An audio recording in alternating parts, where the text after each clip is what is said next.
to the white men. The white man doesn't have access to the internet. There was nothing like badagry in those days. So our people, we have the breeders. The breeders, they sleep with women to keep reproducing. While the raiders, you go and hide under somewhere, capture women, small boys, girls coming from the stream. They bring them down to badagry to sell them out. The Fulanis were the one that captured the mother of Ajayi Crowther, alongside Ajayi Crowther. It was also sold to badagry. We left badagry for Syria. So, any slaves captured from the Oyo Empire were brought down to badagry. They sell them to the people of badagry, and the people of badagry resell to the white men. Badagry in those days has 8 quarters. 6 out of these quarters were dealing with one country or the other. So the man buried here, the father, was a middleman between the whites and the black. The father was nicknamed Mobi by the white men. Mobi was derived from Kola North. The father of the man buried here will always entertain the white people whenever they come around Kola North. He tells them in Yoruba language, Emobije.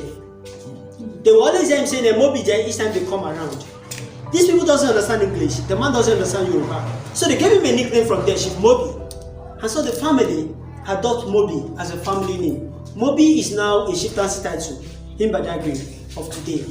So the father and the 7 chiefs in Badagry signed the treaty of the abolition of slave trade in the year 1852.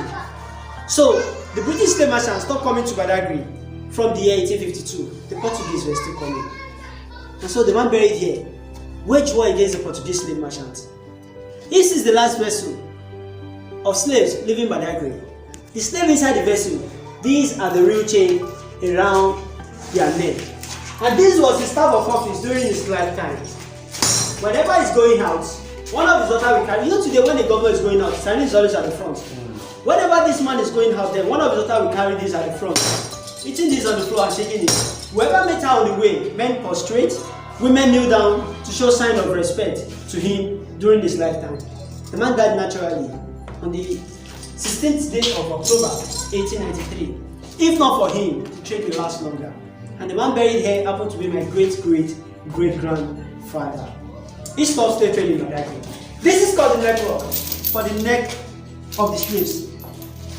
And slaves were meant to work with this around their neck for 18 hours every day. 3 to 4 months. Yeah, this is called the mouth clip for the mouth of the slaves. Slaves were usually not allowed to talk to one another while working on the farm, because white men believed that when slaves communicate in their local dialect, they can plan on how to attack them. And that's why most times they mix slaves of different cultural backgrounds together in the farm, so that they will not be able to communicate effectively. So for slaves working in the farm not to communicate to one another, they usually pierce their mouths, the lower and the upper lips. In the morning while going to the farm, they put this on their mouth and they padlock their mouth like this. Now may I tell you that there are 2 categories of slaves. We have domestic slaves, we have plantation slaves. Domestic slaves, they work in the house, while plantation slaves work in the farm.